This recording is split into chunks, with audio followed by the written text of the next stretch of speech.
Χαίρετε κυρίες και κύριοι, καλώς ήρθατε στην εκπομπή Viewpoint σε συνεργασία με το Ελληνικό Ινστιτούτο Στρατηγικών Μελετών.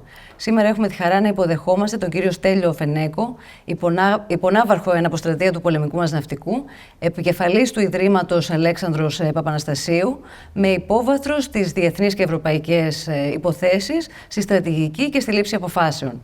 Καλώς ήρθατε, μεγάλη μας χαρά που είστε εδώ. Σας ευχαριστώ πολύ και είμαι ενθουσιασμένος από το στούντιό σας και από το γενικότερο στήσιμο. Ευχαριστούμε πάρα πολύ.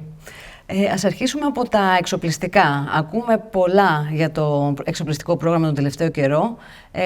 Όπως λέει και ο κύριος Γρήβας, κάποια προγράμματα, κάποιες πλατφόρμες όπως το F-35 έχουν αποκτήσει πλέον στοιχεία φετιχισμού. Με βάση τη δική σας εμπειρία, τα χρήματα των Ελλήνων πολιτών που πάνε στην άμυνά μας και στην άμυνα όλης της Ευρώπης αξιοποιούνται σωστά και συνετά? Θα μπορούσαμε να κάνουμε κάτι καλύτερο? Είναι εξαιρετική η τοποθέτηση αυτή και θα σας πω γιατί. Συνήθως ακούμε τώρα τελευταία να βγουν εκτός καταγραφής τα έξοδα για την άμυνα σε ό,τι αφορά το χρέος.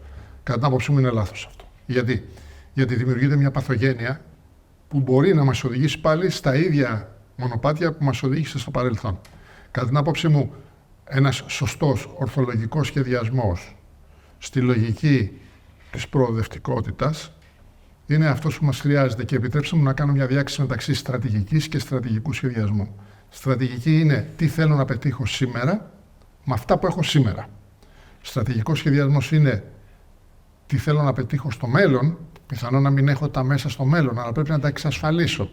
Συνεπώς, η στρατηγική που χαράσουμε σήμερα, με αυτή που θα χαράξουμε αύριο και μεθαύριο, πρέπει να είναι δομική λύθη πάνω σε ένα στρατηγικό σχεδιασμό που τον έχουμε πολύ καλά σχεδιάσει. Τον αξιοποιούμε όλους τους πόρους που διατίθενται τώρα με προοπτική το βάθος του χρόνου. Αν πάμε έτσι, τότε η κατανομή των χρημάτων και τα χρήματα των Ελλήνων φορολογουμένων θα χρησιμοποιηθούν με τον καλύτερο δυνατό τρόπο. Μιλάμε πολύ συχνά και για την εγχώρια αμυντική βιομηχανία και κατά πόσο είναι εφικτό να υλοποιηθεί κάτι τέτοιο, ένα τέτοιο πρόγραμμα. Η δική σας άποψη ποια είναι? Μπορούμε ρεαλιστικά να αναπτύξουμε μια σοβαρή αμυντική βιομηχανία εγχώρια? Εδώ πάμε τώρα στο δεύτερο σκέλος της υπόθεσης. Το πρώτο σκέλος της υπόθεσης λοιπόν είναι η σωστή κατανομή των πόρων. Το δεύτερο σκέλος είναι από πού διατίθενται αυτοί οι πόροι. Έχουμε αυτή τη στιγμή διαφορετικές πηγές. Η μία πηγή είναι η Ευρωπαϊκή Ένωση. Η Ευρωπαϊκή Ένωση με τα χρηματοδοτικά της προγράμματα για την άμυνα και μέσα από το πρόγραμμα PESCO και CART που έχει δημιουργήσει, δίνει δυνατότητα στις χώρες να επενδύσουν πάνω στην αμυντική τους ικανότητα και θωράκιση και σε συνεργασίες με άλλες χώρες. Και επιτρέψτε μου, κρατήστε το, αυτά αν έχετε χρόνο στο τέλος, να μιλήσουμε για τη νέα αντίληψη σε σχέση με την Κύπρο. Αν λοιπόν αξιοποιήσουμε τα ευρωπαϊκά κονδύλια μαζί με αυτά που διαθέτει ο κρατικός μηχανισμός και κάνουμε σωστό στρατηγικό σχεδιασμό, τότε ναι, μπορούμε να αναπτύξουμε βιομηχανία με δύο προϋποθέσεις. Πρώτον, δεν μπορούμε να αναπτύξουμε κάθε βιομηχανία που να παράγουμε τα πάντα. Θα πρέπει να επενδύσουμε τι υψηλής τεχνολογίας πράγματα θέλουμε και ποια πυρομαχικά ή βλήματα ή οποιαδήποτε μας λείπουν. Γιατί αν ξεκινήσεις από το μηδέν κάτι που οι άλλες χώρες ή το διεθνές σύστημα το έχει αναπτύξει ήδη, τότε θα ξοδέψεις χρήμα χωρίς να υπάρχει λόγος. Κατά την άποψή μου λοιπόν πρέπει να επιλέξουμε τους τομείς της αμυντικής βιομηχανίας και ακόμα σημαντικότερο, να βοηθήσουμε τις αμυντικές βιομηχανίες να αξιοποιήσουν όλα αυτά τα χρηματοδοτικά εργαλεία που υπάρχουν και στην Ευρωπαϊκή Ένωση και στη χώρα μας και στο ΝΑΤΟ επίσης. Στην ναυτιλία, που είναι και ο δικός σας ο τομέας εξειδίκευσης περισσότερο από τους υπόλοιπους φανταζόμαστε, έχουμε πέραν από το πολεμικό μας ναυτικό και ένα πάρα πολύ ισχυρό εμπορικό ναυτικό. Θεωρείτε ότι η χώρα θα μπορούσε να αξιοποιήσει αυτό το γεγονός επενδύοντας σε υποδομές, για παράδειγμα τον ναυπηγοεπισκευαστικό τομέα, τον κατασκευαστικό ενδεχομένως, ή σε κάτι άλλο παρεμφερές, ώστε να βγάλει και χρήματα και ταυτόχρονα να εξοπλίζει και τις ένοπλες δυνάμεις? Επειδή στο παρελθόν είχα την εμπειρία να είμαι σε κατασκευές πλοίων, πυραυλικά τους, είχα πάρει τις φρεγάτες, είχα μετάσει στο πρόγραμμα φρεγατών από την Ολλανδία κλπ. Η τεχνολογική ικανότητα των Ελλήνων είναι μεγάλη. Όμως αυτό το διάστημα των 15 χρόνων που πάγωσε η ναυπηγοεπισκευαστική μας ζώνη, χάθηκαν πολλές ειδικότητες, συγκολητές κλπ. Που είναι δύσκολο να αναπληρωθούν. Βέβαια, αν πάει κανένας στα ναυπηγεία του περάματος, μικροναυπηγεία, θα δει μια τεράστια ικανότητα των μηχανολόγων, των τεχνικών, των ανθρώπων με ευρηματικότητα να μπορούν να καλύπτουν αυτά τα αντικείμενα. Πιστεύω λοιπόν, ναι, μπορούμε Και το αποδεικνύει αυτό που γίνεται τώρα στη Σύρο, που ξαφνικά από το τίποτα δημιουργείται αυτή τη στιγμή ένα ζωτικό πεδίο. Και ελπίζω να πάει καλά και ο Σκαραμαγκάς και η Ελευσίνα συνεχίζει. Και επιτρέψτε μου να κάνω μια διάκριση. Κανένα ναυπηγείο δεν μπορεί να σταθεί μόνο του παράγοντας μόνο πλοία για το πολεμικό ναυτικό ή για τις άλλες δυνάμεις. Πρέπει οπωσδήποτε να έχει και εμπορικό τομέα. Άρα, οτιδήποτε κάνουμε θα πρέπει να έχει αυτή την προοπτική και αυτή τη διάσταση. Μας αρέσει να μιλάμε για το μέγα της θαλάσσης κράτους που είναι η Ελλάδα, είναι και το έμβλημα του ναυτικού μας. Θα μπορούσατε να μας πείτε, να μας αναλύσετε ιστορικά τι έχουμε πετύχει έχοντας ισχυρό ναυτικό, όχι μόνο πολεμικό ναυτικό και την εμπορική ναυτιλία. Σε ποιο στάδιο είμαστε σήμερα, σύμφωνα με τα δεδομένα που έχετε, και τι σημαίνει αυτό για εμάς? Κοιτάξτε, εδώ τώρα υπάρχει ένα μεγάλο ζήτημα, το οποίο είναι η πολιτική και η επιρροή που έχουμε στο διεθνές περιβάλλον. Και το δεύτερο είναι τι χρήματα μπαίνουν στο ΑΕΠ της Ελλάδος από την ναυτιλία. Εδώ υπάρχει μια διάσταση. Η ελληνική ναυτιλία είναι από τις πρώτες στον κόσμο. Από την άλλη πλευρά, όμως, τα πλοία με ελληνική σημαία είναι πολύ λιγότερα. Κατά την άποψή μου, θα πρέπει να δοθούν κίνητρα στις περισσότερες εταιρείες να βάλουν τα πλοία τους με σημαία ελληνική. Είναι ένα αίτημα που υπάρχει εδώ και πολλά χρόνια, διότι εάν τα πλοία ανήκουν μέσα σε Έλληνες εφοπλιστές, αλλά όλη τους η δραστηριότητα είναι στο εξωτερικό και όλο το χρήμα πηγαίνει στο εξωτερικό, το όφελος της Ελλάδος, της πράγμαση δηλαδή με χρήμα, είναι μικρό.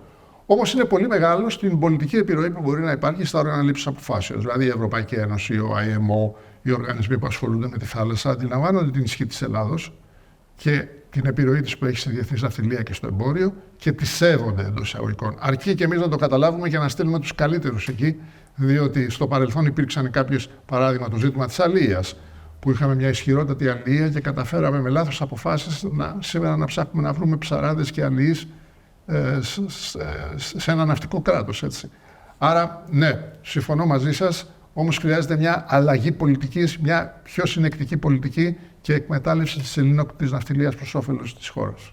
Ιστορικά, θα θέλαμε επίσης να μας πείτε, η ναυτιλία όταν βρισκόταν σε στάδιο παρόμοιο με το σημερινό, τι εξελίξεις δημιουργούσε για την Ελλάδα στις αντίστοιχες περιόδους? Κοιτάξτε, το πρώτο πράγμα είναι ότι όταν είσαι ένα ναυτικό έθνος και έχεις το Αιγαίο και την Ανατολική Μεσόγειο και πλέεις αυτό και έχεις ανθρώπους που αγαπάνε τη θάλασσα κλπ., τότε δημιουργείς τη γέφυρα της ενοποίησης του ηπειρωτικού και του νησιωτικού χώρου. Αν σταματήσει αυτή η δραστηριότητα, αντιλαμβάνεστε ότι θα είμαστε ασπόνδυλοι, έτσι. Η Ελλάδα βασίζεται στην αυτοσύνη της, στους ναυτικούς της, στην ναυτική αντίληψη που έχουμε. Και ξέρετε, το ναυτικό σε κάνει εξωστρεφή, σε κάνει με ανοιχτό ορίζοντα, σε κάνει να βλέπεις το μέλλον με αισιοδοξία. Αυτό είναι μεγάλο πολιτισμικό αβαντάζ για τη χώρα μας. Και πιστεύω ότι πρέπει η νησιωτική μας πολιτική μαζί με την ναυτική μας πολιτική να είναι ένας συνεκτικός δεσμός και να γεφυρώνει ακριβώς τον ηπειρωτικό και το θαλάσσιο χώρο. Θα ρωτήσω αντίστοιχα και για την Τουρκία στο σημείο αυτό. Είχαμε ποτέ μια τόσο φιλόδοξη Τουρκία στο ναυτικό τομέα και δεδομένων των τελευταίων κινήσεων που έχει κάνει η Τουρκία και στον κατασκευαστικό κλάδο? Τι θα πρέπει να προσέξουμε? Ιστορικά, αν δούμε, πάντα κερδίζαμε την Τουρκία στο επίπεδο της θάλασσας. Η Επανάσταση στη θάλασσα βασίστηκε στους καραβοκύριδες, στους ανθρώπους που έδωσαν όλη την περιουσία για να φτιάξουν καράβια, στους ναυτόπεδες, στους πυρπολιτές, ακόμα και στους Βαλκανικούς πολέμους ο Αβέροφ. Δεν μπορεί αυτή την παράδοση να την αφήσουμε στην άκρη. Πρέπει να ενισχύσουμε οπωσδήποτε και τους δύο άξονες, και το εμπορικό μας ναυτικό και το πολεμικό ναυτικό και τα λιμάνια και τις μαρίνες μας και ό,τι αφορά την ενίσχυση της νησιωτικής μας πολιτικής. Η Τουρκία, λοιπόν, αντιλαμβανόμενη αυτή τη στιγμή ότι υπάρχει ένα κενό, προσπαθεί να διεισδύσει. Και πώς προσπαθεί να διεισδύσει? Πατώντας σε ορισμένες ρυθμίσεις του διεθνούς δικαίου που είναι τα κυριαρχικά δικαιώματα, όπως έρχονται με την ΑΟΣ και την υφαλοκρηπίδα, ή αρμοδιότητες όπως είναι η έρευνα διάσωση, το FIR και ο IMO κλπ. Είναι ένα πεδίο που το είχαμε υποστηρίξει πολύ στεναρά στο παρελθόν, αλλά τα τελευταία χρόνια λόγω οικονομικής ανέχειας και λόγω κακών πολιτικών που εφαρμόστηκαν κάποιες στιγμές, κάπου υποβαθμίστηκε. Πάμε τώρα, αν θέλετε, στο θέμα της Κάσου. Το γεγονός ότι το ιταλικό πλοίο για να κάνει τη δουλειά του, που ήταν η έρευνα στην ουσία για την πώληση του καλωδίου, ζήτησε άδεια όχι μόνο από τις ελληνικές αρχές, αλλά και από την Τουρκία. Τι σημαίνει για το τουρκολιβικό μνημόνιο σε αντίθεση με την δική μας συμφωνία με την Αίγυπτο? Ισχύει με δεδομένο αυτό το γεγονός ότι η πεποίθησή μας μάλλον ότι με το σύμφωνο μας με την Αίγυπτο για την ΑΟΣ έχει στην πράξη ακυρωθεί το τουρκολιβικό μνημόνιο, ή είναι ρευστή αυτή η κατάσταση και ασαφής για τη διεθνή σκηνή? Χαίρομαι που κάνετε αυτή την ερώτηση για να ξεκαθαρίσουμε ορισμένα πράγματα. Στο διεθνές δίκαιο, οι χώρες μπορούν να συνάπτουν μεταξύ τους συμφωνίες. Δεν σημαίνει όμως ότι αυτές οι συμφωνίες επηρεάζουν τα τρίτα μέρη. Έρχεται λοιπόν η Τουρκία και φτιάχνει μια συμφωνία με τη Λιβύη, η οποία είναι καταχρηστική και εν πολλοίς παράνομη. Δεν σημαίνει ότι δημιουργεί υποχρεώσεις σε εμάς. Απ' την άλλη πλευρά, είναι πολύ δύσκολο να την πολεμήσεις, γιατί δεν υπάρχει στο διεθνές δίκαιο ένα όργανο το οποίο να έρθει και να κρίνει αυτή τη συμφωνία. Το να πας στο διεθνές δικαστήριο είναι κάτι που πρέπει να συμφωνήσουν όλοι και έχει πολλούς περιορισμούς. Ερχόμαστε εμείς στον αντίποδα και λέμε: θα κάνουμε και εμείς μια συμφωνία με την Αίγυπτο και θα κόβουμε αυτή τη ζώνη στη μέση. Ναι, αλλά το ίδιο πράγμα που ισχύει για την Τουρκία, ότι δεν επηρεάζει τρίτα μέρη, το ίδιο ισχυρίζεται και η Τουρκία για αυτή τη συμφωνία. Δεν με επηρεάζει. Έκανες μια συμφωνία με την Αίγυπτο, δεν το λαμβάνω υπόψη μου. Και βρισκόμαστε λοιπόν αυτή τη στιγμή στην πρώτη πράξη του δράματος, όπου ταυτίζονται οι δύο ζώνες. Και σε αυτές τις δύο ζώνες έρχεται η Τουρκία και πατάει σε μια πρόβλεψη που πάει στο διεθνές δίκαιο που λέει: στην ΑΟΣ και στην υφαλοκρηπίδα μπορούν να ποντιστούν καλώδια ελεύθερα, όπως είναι το δικαίωμα της ελεύθερης ναυσιπλοείας. Όμως πρέπει να ερωτηθεί η χώρα στην οποία ανήκει η ΑΟΣ ή η υφαλοκρηπίδα για την όδευση, δηλαδή αν θα είναι λίγο πιο εδώ ή λίγο πιο εκεί, για λόγους πρακτικούς. Έρχεται η Τουρκία λοιπόν και πατάει εκεί και λέει: κοιτάξτε, για να περάσει το καλώδιο θα πρέπει να συμφωνήσω εγώ για την όδευση. Το Ιταλικό πλοίο έχει δύο επιλογές. Η μία επιλογή του είναι ό,τι αφορά την ναυτιλία και τους κινδύνους. Σε αυτό το πεδίο το Ιταλικό πλοίο βρίσκεται σε ένα δίλημμα. Η Τουρκία λέει ότι η περιοχή αρμοδιότητος για την ναύτεξ μου ανήκει. Εμείς λέμε η περιοχή αρμοδιότητος για την ναύτεξ ανήκει σε εμάς, γιατί μας το έχει χωρίσει ο IMO. Η Τουρκία το αμφισβητεί αυτό. Και αρχίζει μια κόντρα για τις ναύτεξ. Το Ιταλικό πλοίο τι θα κάνει? Θα πάει στο διεθνές δικαστήριο για να βρει λύση? Στέλνει και στους δύο. Οι Ρώσοι κάναν κάτι άλλο που ήταν πιο πρακτικό.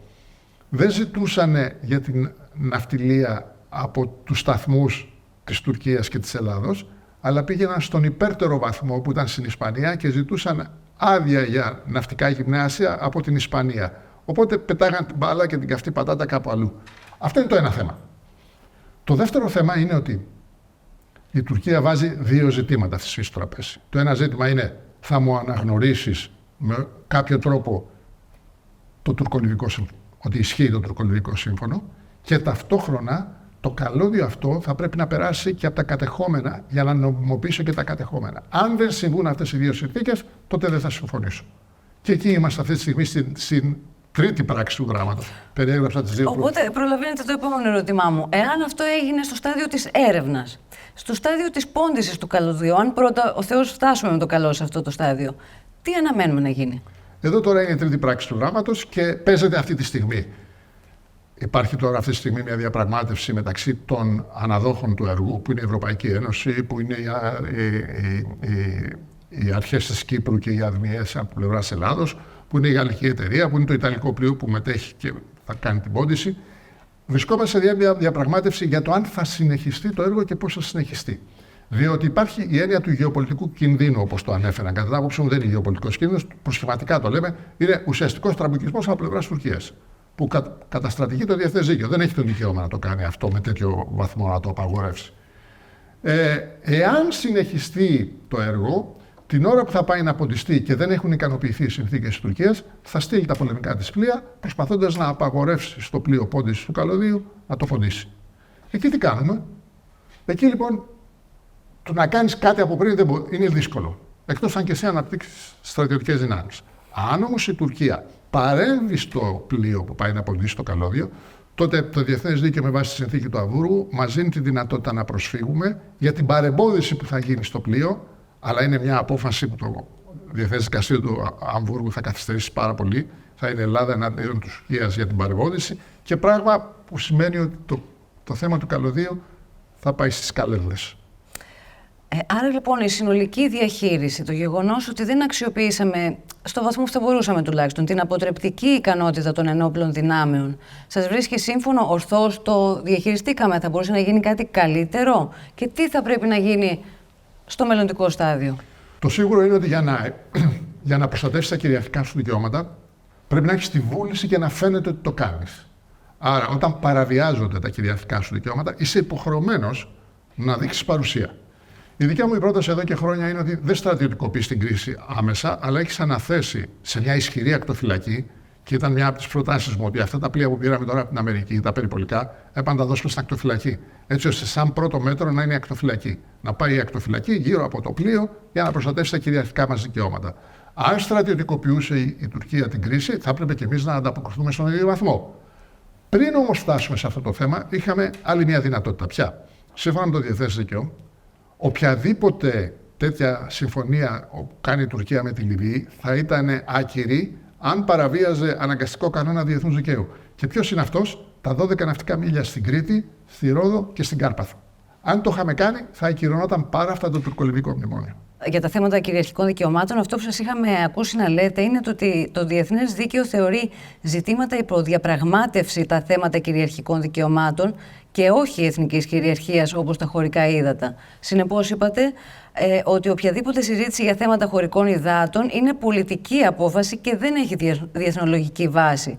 Μπορείτε να μας το εξηγήσετε αυτό με πιο απλά λόγια? Τι σημαίνει για το μέσο πολίτη αυτό? Είναι ακριβώς αυτό που είπα, ότι του να κάνεις 12 τα μίλια είναι αναγκαστικός κανόνας του διεθνούς δικαίου, δεν έχει το δικαίωμα κανένα να τον αμφισβητήσει και μάλιστα η Τουρκία προσπαθεί να πει ότι το Αιγαίο είναι κλειστή θάλασσα και πάντα αντιδρούσαν σε όσους λέγανε το Αιγαίο λίμνη και τέτοια. Όχι, το Αιγαίο είναι ένα πέλαγος, δεν είναι κλειστή θάλασσα, γιατί τότε, αν ακολουθήσουμε το επιχείρημα της Τουρκίας, έρχεται η Τουρκία, λέει ότι ακόμα και τα χωρικά ύδατα πρέπει να τα διαπραγματευτούμε. Το Αιγαίο λοιπόν είναι μια ανοιχτή θάλασσα, έχουμε το δικαίωμα να τα κάνουμε 12, χωρίς να διαμεσολαβεί η Τουρκία και χωρίς να θέλει τίποτα να επιβάλλει η Τουρκία. Από την άλλη πλευρά όμως, το διεθνές δίκαιο λέει ότι το ζήτημα της ΑΟΣ και της υφαλοκρηπίδας, σε περιπτώσεις που οι δύο χώρες δεν συμφωνούν για τη μέση γραμμή, είναι ένα αντικείμενο το οποίο πρέπει να έρθει είτε σε συμφωνία μεταξύ των δύο χωρών, είτε μέσω της προσφυγής σε δικαιοδοτικά ή διαμεσολαβητικά όργανα του διεθνούς δικαίου.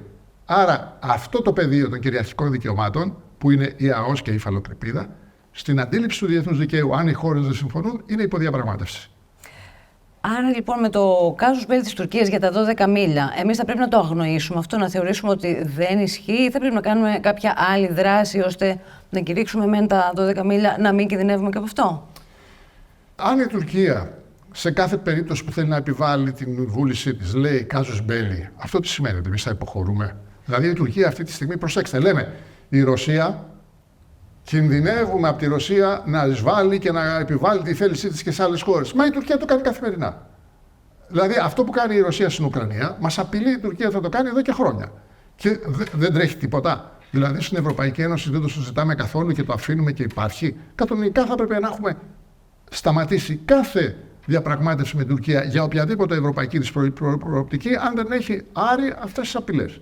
Συνεπώς θεωρείτε ότι η αντίληψή μας για το κάζους μπέλι της Τουρκίας είναι λάθος? Αυτή η ίδια η αντίληψη θα πρέπει να αλλάξει? Βεβαίως είναι λάθος. Είναι λάθος γιατί το κάζους μπέλι προέρχεται από τη ρωμαϊκή αντίληψη. Το κάζους μπέλι στον αντίποδα έχει το κάζους φεντέρης. Το κάζους φεντέρης τι είναι?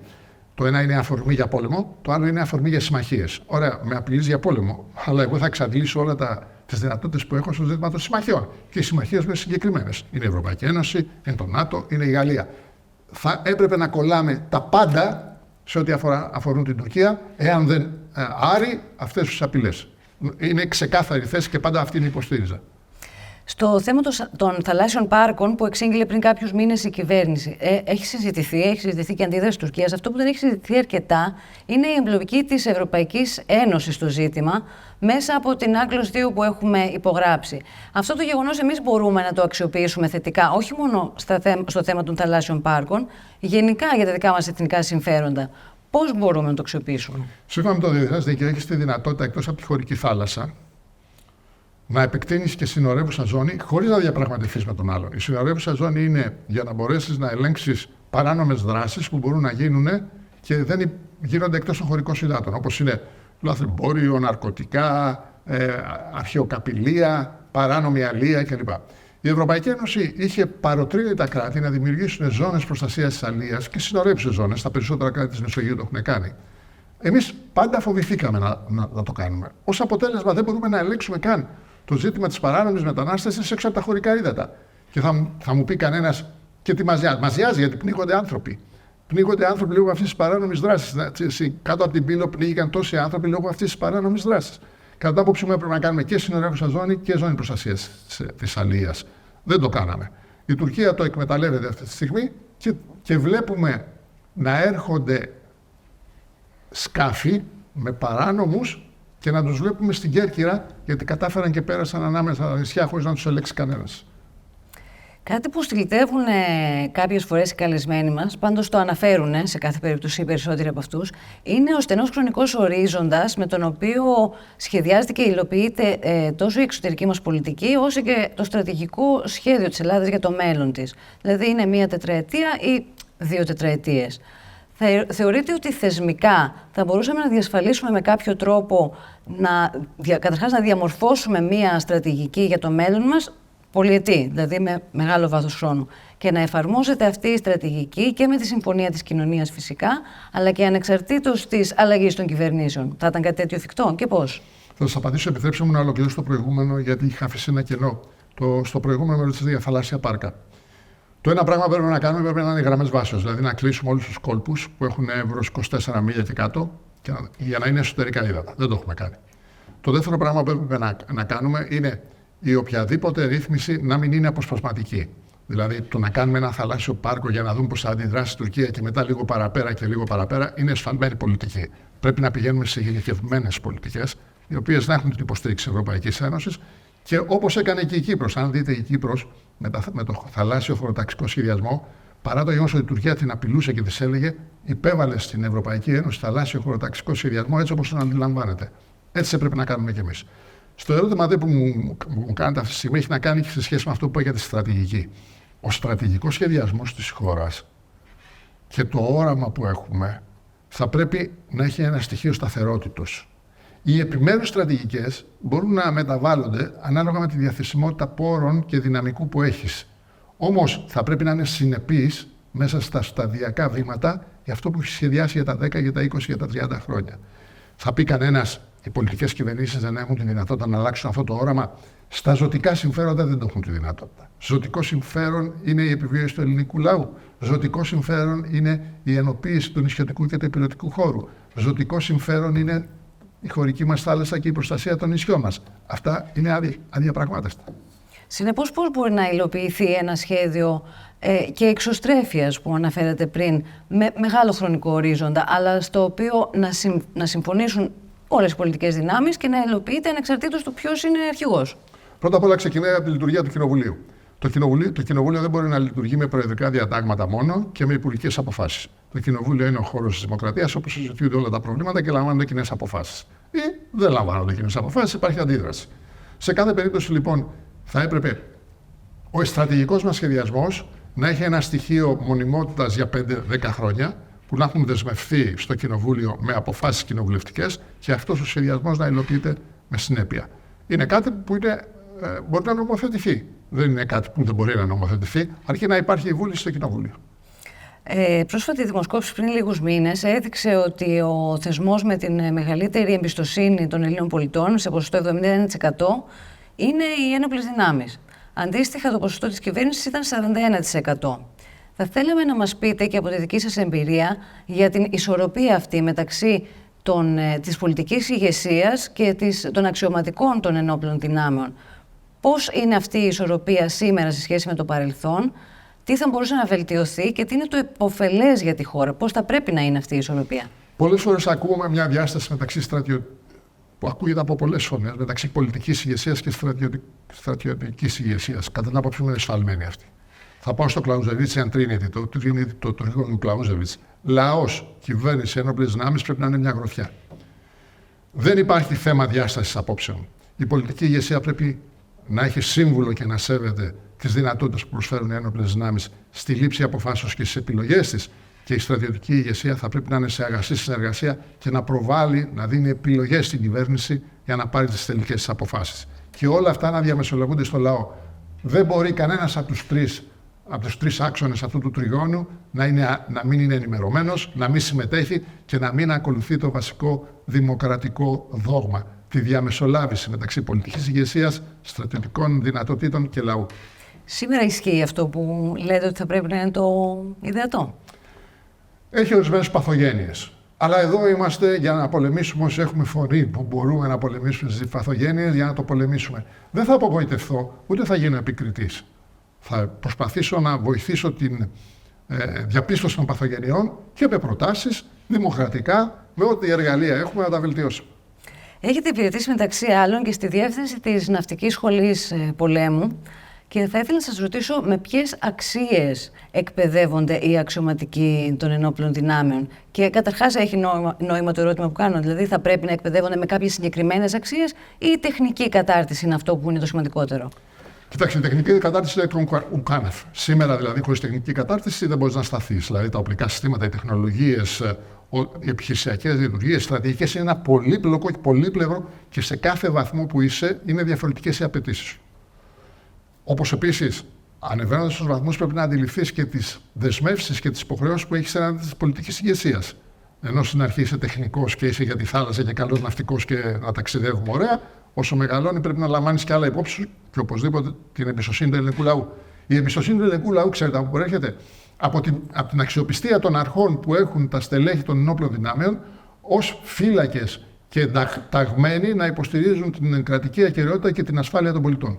Αυτές οι αξίες λοιπόν πρέπει να έχουν ένα στοιχείο ηθικού πλαισίου, ένα στοιχείο επαγγελματικής ικανότητας, ένα στοιχείο προσφοράς προς το σύνολο, ανιδιοτελούς προσφοράς. Γιατί επιτελούμε λειτουργήμα. Ο στρατιωτικός, όπως και ο πολιτικός, όπως και οι δημόσιοι υπάλληλοι, θα έπρεπε επιτελούμε ένα λειτουργήμα. Και εσείς επιτελείτε ένα λειτουργήμα ως δημοσιογράφος, ότι διαμεσολαβείτε σε αυτά που λέω εγώ και στον ελληνικό λαό ή των πολιτικών ή οποιονδήποτε. Και είναι πολύτιμο η διαμεσολάβηση. Ευχαριστούμε πάρα πολύ. Θα ήθελα όμως να διευρύνω το ερώτημα.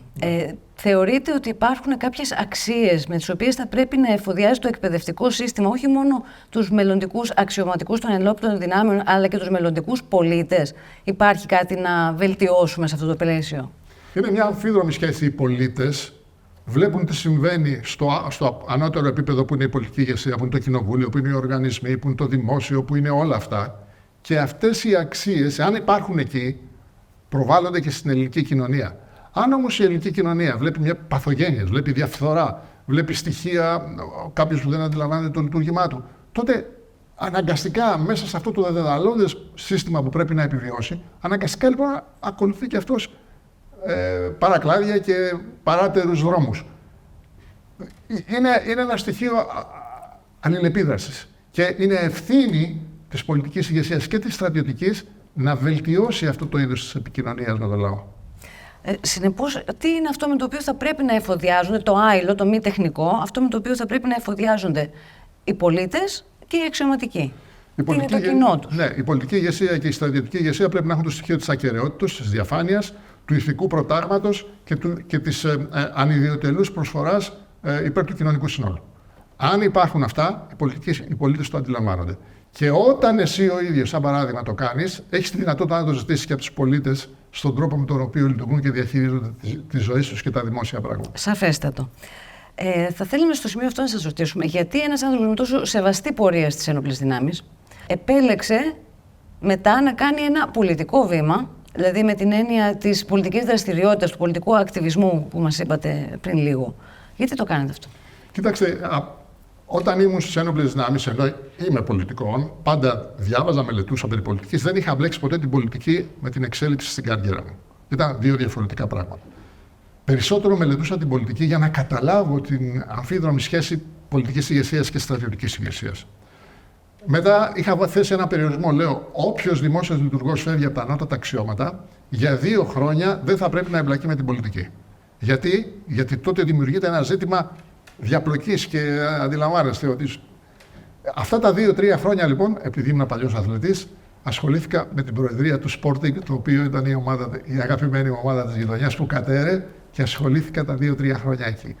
Μετά όμως στη συνέχεια, όταν πέρασε αυτό το όριο, θεωρώ ότι είναι υποχρέωση όλων των πολιτών να ασχολούνται με τα πολιτικά πράγματα. Όποιος έχει τη δυνατότητα του χρόνου, και τη δυνατότητα του να μελετήσει ή να προσφέρει στα κοινά, οφείλει να το κάνει. Ο πολίτης, με την κλασική έννοια του όρου, είναι αυτός που συμμετέχει στα κοινά. Δεν μπορούμε να τα απαξιώνουμε και να απέχουμε. Θα μπορούσατε να μας εξηγήσετε μάλλον γιατί πρέπει να το παίρνουμε προσωπικά αυτό το ζήτημα. Δηλαδή, γιατί πρέπει να είμαστε πολίτες με την αρχαία έννοια του όρου, όπως είπατε, και όχι ιδιώτες. Πολύ ωραία ερώτηση και προκλητική. Κάθε πράγμα, προσωπικά, εγώ κάθε πράγμα το παίρνω προσωπικά με την έννοια ότι το περιβάλλον γύρω μου έχει ορισμένες απαιτήσεις από μένα και εγώ πρέπει να ανταποκριθώ.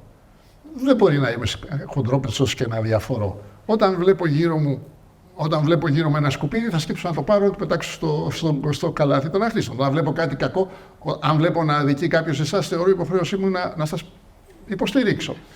Αν είχαμε μια τέτοια κοινωνία, όπως τα παλαιότερα οι κοινωνίες, στις γειτονιές, στις οικογένειες κλπ., ενδεχομένως σήμερα πολλές από τις παθογένειες και την αδιαφορία που βλέπουμε και την απαξία που δίνει ο κόσμος στην πολιτική διαμεσολάβηση και στις εκλογές που βλέπουμε 50% δεν πήγαν να ψηφίσουν. Ίσως να είχαμε κάτι διαφορετικό.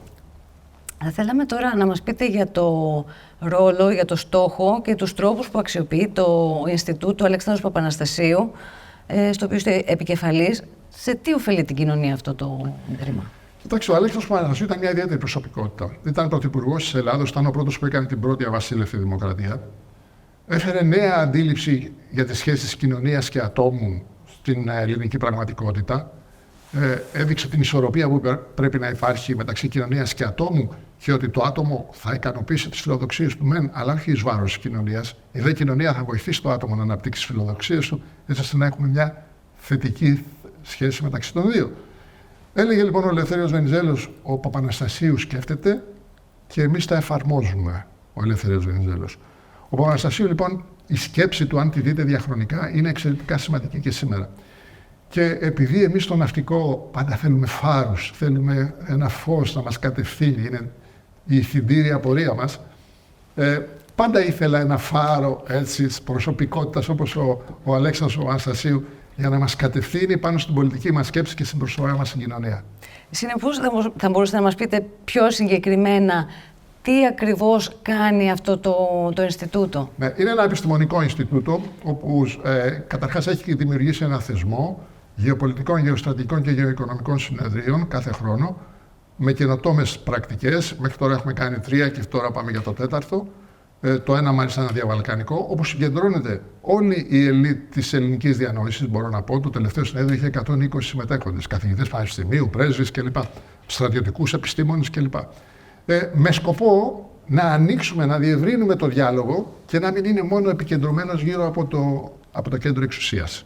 Ο διάλογος πρέπει να είναι δημόσιος, πρέπει να είναι ανοιχτός. Πρέπει να εκμεταλλευτούμε όλη τη διανόηση στην ελληνική και το επιστημονικό της δυναμικό, προκειμένου να παράσχουμε επιλογές στην εκτελεστική και στην πολιτική εξουσία. Πρακτικά, σε πρακτικό επίπεδο, πώς μπορεί αυτή η παραγόμενη σκέψη που λέτε να γίνει πράξη? Βεβαίως, βγήκαν πρακτικά, τα οποία είναι καταπληκτικά, 235 σελίδες. Αυτά τα κοινοποιούμε σε όλους. Τα στέλνουμε στα πολιτικά κόμματα, στην κυβέρνηση, στους όσους συμμετέχουν. Τώρα, μάλιστα, και σας προσκαλούμε τέλη Σεπτεμβρίου, θα κάνουμε την παρουσίαση των πρακτικών και θα είναι τιμή μας να τα παρακολουθήσετε. Θα σας στείλω και ένα αντίγραφο. Ο κάθε πολίτης, πόσο μάλλον τα επιστημονικά ιδρύματα και οι οργανώσεις, μπορούν να επηρεάσουν το σύστημα μέσα αυτή την πράξη πολιτικού ακτιβισμού. Off camera, πριν ξεκινήσουμε το γύρισμα, μας είπατε κάτι για το θέμα του πατριωτισμού, που ήταν πολύ ενδιαφέρον. Θα μπορούσατε να το επαναλάβετε, τον ορισμό σας για τον πατριωτισμό και τι ηθικά στοιχεία, τι ηθικές ιδιότητες περιλαμβάνει αυτό για έναν πολίτη που θέλει να λέει τον εαυτό του πατριώτη? Καταρχάς, δεν μπορούμε να αποκλείσουμε κανέναν Έλληνα από το να προσδιορίζεται ως πατριώτης. Ούτε μπορεί μία παράταξη οπωσδήποτε να το καπελώνει και να το θεωρεί ότι είναι κτήμα της. Ο πατριωτισμός είναι ένα εγγενές ηθικό χαρακτηριστικό των Ελλήνων. Των Ελλήνων, το προσδιορίζω έτσι, γιατί από αυτούς ξεκίνησε πρώτα η αντίληψη. Και έχει κάποια στοιχεία. Ποια έχει? Το σοβαρό πολιτισμικό και διανοητικό υπόβαθρο, την εξωστρέφεια, την ανταλλαγή πολιτισμικών αλληλεπιδράσεων και βέβαια πάνω απ' όλα έχει το στοιχείο της βελτίωσης, της εξέλιξης, της προσφοράς. Αυτά λοιπόν τα στοιχεία που κληρονομήσαμε από τους κλασικούς χρόνους και όχι μόνο στην πορεία μας, οφείλουμε να τα αναδείξουμε. Να τα αναδείξουμε όχι με μια εσωστρέφεια και με μια μεψημυρία, αλλά με μια μεγαλοψυχία, με μια ανοιχτότητα, προκειμένου να βελτιώσουμε και τη χώρα μας και τους εαυτούς μας. Αυτό θα μπορούσε να αξιοποιηθεί και γεωπολιτικά, το χαρακτηριστικό του υποβάθρου, του ιστορικού υποβάθρου του ελληνισμού. Στην πράξη θα μπορούσε να γίνει μέρος της επίσημης εξωτερικής πολιτικής μας με κάποιο τρόπο. Βεβαίως, αρκεί να μην γίνει αρχαιολαγνία. Μπορείτε να το εξηγήσετε? Αν γίνει αρχαιολαγνία, δηλαδή κάθε φορά που συζητάμε, μου έχει τύχει πολλές φορές να μιλάμε, ο Αριστοτέλης και ο Πλάτωνας είπε αυτό. Πράγμα το οποίο, ναι, έχουμε αυτή την κληρονομιά. Όμως η διανόηση προχωράει. Και πρέπει πάνω σε αυτές τις στιβαρές θεμελιώδεις βάσεις να αναδείξουμε και τα νέα στοιχεία της ελληνικής πραγματικότητας, που πιστέψτε με, είναι πάρα πολλά. Πρέπει να πάψουμε να με ψημιρούμε. Είναι πάρα πολλά. Οι νέοι άνθρωποι είναι εξελιγμένοι, έχουν γνώση. Τι τους λείπει μόνο? Τους λείπει το όραμα και το πρόταγμα, αυτός ο φάρος, ο προσανατολισμός που σας είπα. Και στο χέρι μας είναι να τους δείξουμε αυτόν τον δρόμο. Πώς θα μπορούσε να δημιουργηθεί αυτό το πρόταγμα? Πρώτα απ' όλα, οπωσδήποτε με την ευθύνη των ανθρώπων οι οποίοι έχουν μεγαλύτερη ωριμότητα, δηλαδή εμείς οι παλαιότεροι που έχουμε ωριμότητα, θα πρέπει να μην είμαστε επικριτικοί προς τους νέους, αλλά να είμαστε υποστηρικτικοί, να διαμεσολαβήσουμε αυτό που έχουμε μάθει. Και επίσης να έχουμε ανοιχτά τα αυτιά μας να τους ακούσουμε, γιατί έχουν να πούν πάρα πολλά. Το γεγονός ότι οι νέοι φεύγουν στο εξωτερικό, φτιάσαμε σε ένα σημείο και το επικρίναμε. Όχι. Ας πάνε στο εξωτερικό, αλλά ας διατηρήσουν τις ρίζες τους στην Ελλάδα. Και αυτό που μάθαν απ' έξω ή αυτό που βελτίωσαν, ας προσπαθήσουν να το εισάγουν σαν εισαγόμενο στην ελληνική πραγματικότητα. Ο ελληνισμός δεν έχει σύνορα. Ο ελληνισμός είναι πολιτισμικό στοιχείο και είναι παγκόσμιας εμβέλειας. Ο ελληνισμός για τους Έλληνες θεωρείτε ότι είναι αυτό που περιγράφεται? Δηλαδή το αναλογιζόμαστε, έχουμε επίγνωση τις δυνατότητες αυτή ως κοινωνία στην καθημερινότητά μας? Πολλοί άνθρωποι τις έχουν. Απλώς δεν έχουν πεδίο να τις εκφράσουν. Εσείς τώρα μου κάνετε την τιμή να μου δώσετε την ευκαιρία να το εκφράσω, αλλά είμαι σίγουρος στους διαλόγους που έχω δεξιά και αριστερά, ανθρώπους να έχουν τις ίδιες αντιλήψεις. Ας ενώσουμε λοιπόν τις φωνές μας. Πάρα πολύ ευχάριστο αυτό που προτείνετε. Μιλήσαμε πριν για θέματα αξιών. Με ποιες αξίες εκπαιδεύουμε τους νέους? Μπορούμε σήμερα να μιλάμε για αξίες άειλες? Έχει νόημα σε μια κοινωνία με κοινωνική κρίση, με πολιτική σε κάποιο βαθμό, να μαστίζεται από τόσους πολέμους ταυτόχρονα και τόσο κοντά μας? Έχει νόημα να μιλάμε για αξίες άειλες? Οι αξίες είναι αναγκαίες. Κοίταξε, κάποια στιγμή οι αξίες και οι αρχές. Θα έλεγα οι αρχές και οι αξίες. Και γιατί μιλάω για αρχές? Δεν είναι ανάγκη να είναι πολλές οι αρχές. Οι αρχές είναι αυτές που βάζουν το θεμέλιο προκειμένου να έχεις κοινή περπατησιά. Οι αξίες είναι αυτές που σου δίνουν την δυνατότητα να εκτιμάς τον εαυτό σου σε σχέση με το περιβάλλον και να έχεις τις φιλοδοξίες σου και να μπορείς να βελτιώσεις τον εαυτό σου σε σχέση με την κοινωνία. Δηλαδή οι αξίες δεν είναι μόνο προσωπικές, έχουν να κάνουν και με πώς αντιμετωπίσεις και την κοινωνία. Είναι αναγκαίες εκ των πραγμάτων. Και θα έπρεπε το εκπαιδευτικό μας σύστημα να ξεκινάει από εκεί. Όπως ξεκινάνε, αν δείτε, πολλές πολυεθνικές εταιρείες που ήδη έχουν αντιληφθεί τη σημασία των αρχών και των αξιών, είναι το πρώτο πράγμα που λένε στους εργαζόμενους. Οι αρχές και οι αξίες του οργανισμού μας. Οι αρχές και οι αξίες της Ελλάδος. Έχουμε πάρα πολλές. Θα μπορούσατε να μας πείτε κάποιες από αυτές? Το σίγουρο είναι η εξωστρέφεια. Το δεύτερο είναι η έννοια της ακεραιότητας. Το άλλο είναι αυτό που είπαμε περί αγάπης προς την πατρίδα και της κληρονομιάς που έχουμε. Το τρίτο είναι τα ηθικά ζητήματα που έχουμε του ανθρωπισμού. Η έννοια του ανθρωπισμού από εδώ ξεκίνησε. Τα ανθρώπινα δικαιώματα από εδώ ξεκίνησαν. Όλα αυτά είναι αξίες και είναι διαχρονικές. Θα επιμείνω σε ένα ερώτημα που δεν αναπτύξαμε όσο θα ήθελα πριν. Μπορούμε να το αξιοποιήσουμε αυτό στην πράξη? Δηλαδή, μπορούμε το γεγονός ότι ήμασταν κάποτε καλοί και παραμείναμε καλοί για πολλούς αιώνες στο να παράγουμε αξίες, σκέψη και εξωστρέφεια, να το επαναφέρουμε, αλλά με νέο τρόπο σήμερα, με στην πράξη? Μπορούμε, και θα σας πω κάτι άλλο. Κάνουμε τώρα μια συζήτηση γι' αυτό. Και σας ρωτάω, σε πόσες εκπομπές τηλεοπτικές ακούτε τέτοιου είδους συζητήσεις? Λίγες είναι. Το επαναφέρατε, εσείς το επαναφέρατε. Χαρά μας. Με ποιον άλλο τρόπο θα μπορούσε να ανανεωθεί αυτό, να αναζωογονηθεί αυτή η συζήτηση? Οπωσδήποτε στο εκπαιδευτικό σύστημα. Οπωσδήποτε τα ζητήματα των προτύπων είναι σημαντικά. Δηλαδή, οι άνθρωποι που έχουν δημόσιο λόγο οφείλουν να τα αναδεικνύουν αυτά. Και οι άνθρωποι που έχουν δημόσιο λόγο σε κάθε τομέα, είτε είναι οι τέχνες, είναι τα γράμματα. Παράδειγμα, πήγα προημερών και παρακολούθησα τις Οικέτιδες του Εσχύλου. Μια εξαιρετική παράσταση. Όλος ο κόσμος ήταν ενθουσιασμένος. Αν άκουγε κανένας εκεί την κληρονομιά που έχουμε, τη θέση της γυναίκας στον κόσμο, τα δικαιώματά της, τον τρόπο που πρέπει να αντιμετωπίζουμε την καταπίεση κλπ. Θα έβλεπε ότι αυτού του είδους τις διαχρονικές αξίες έχουμε ευκαιρίες καθημερινά στη ζωή μας να τις προβάλλουμε. Και είναι ευθύνη, σας είπα, όσων έχουν δημόσιο λόγο και εξουσία, οποιαδήποτε εκτελεστική εξουσία, να τις προβάλλουν αυτές τις αξίες. Και θα ήθελα να κλείσουμε αυτό. Θεωρείτε ότι έχουμε την ευθύνη αυτή, έχουμε το ψυχικό σθένος να την αναλάβουμε? Βεβαίως και το έχουμε. Και αν δεν το έχουν όλοι, το ψυχικό σθένος θέλει τόνωση. Πώς γίνεται? Ναι, δια του παραδείγματος. Δηλαδή, παράδειγμα, θα σας πω μια χαρακτηριστική ιστορία σε μια πολεμική μάχη, ο στρατός... και μάλιστα με Έλληνα, προσέξτε. Στον Πρώτο Παγκόσμιο Πόλεμο, ένας Ελληνοαμερικάνος πολεμούσε στη Γαλλία. Είχαν κολλήσει όλοι γιατί ένα πολυβόλο τους είχε καθυλώσει. Αυτός μέσα με την τόλμη του και με το ηχθικό του παράστημα πήρε φόρα και επιτέθηκε εναντίον του πολυβολίου. Οι άλλοι που τον είδαν αισθάνθηκαν ότι μπορούμε, ότι κοίτα, και τον ακολούθησαν και κέρδισαν τη μάχη. Εδώ θέλουμε τέτοιους μπροστάριδες που να κάψουν πίσω τα καράβια της παθογένειας και να βγουν μπροστά για να μπορέσει όλος ο κόσμος να δει δια του παραδείγματος ότι ναι, μπορούμε να τα καταφέρουμε. Ευχαριστούμε πάρα πολύ για την παρουσία σας εδώ σήμερα και για όλα τα αισιόδοξα μηνύματα που προσφέρατε σε εμάς και στο κοινό μας. Και εγώ σας ευχαριστώ, είναι τιμή μου και για τη συζήτηση που θα την ακούσω και στο σπίτι μου 2-3 φορές. Γιατί ξέρετε, δεν είναι μόνο τι είπα εγώ, είναι ότι μου δώσατε αφορμή για σκέψη και για βελτίωση. Ευχαριστούμε και πάλι. Να είστε καλά. Φίλες και φίλοι, ευχαριστούμε πάρα πολύ και εσάς για το χρόνο και την προσοχή σας.0 θέλετε να στηρίξετε το σκοπό και τη δράση του ΕΛΙΣΜΕΝ, μπορείτε να το κάνετε με τη συμμετοχή και τη συνδρομή σας. Οδηγίες γι' αυτό θα βρείτε στην ιστοσελίδα του Ινστιτούτου και στην περιγραφή του βίντεο. Επίσης, αν θέλετε να στηρίξετε το κανάλι μας, μπορείτε να το κάνετε κάνοντας εγγραφή με τα σχόλιά σας και μοιραζόμενοι το περιεχόμενό μας. Μέχρι την επόμενη φορά, να είστε καλά.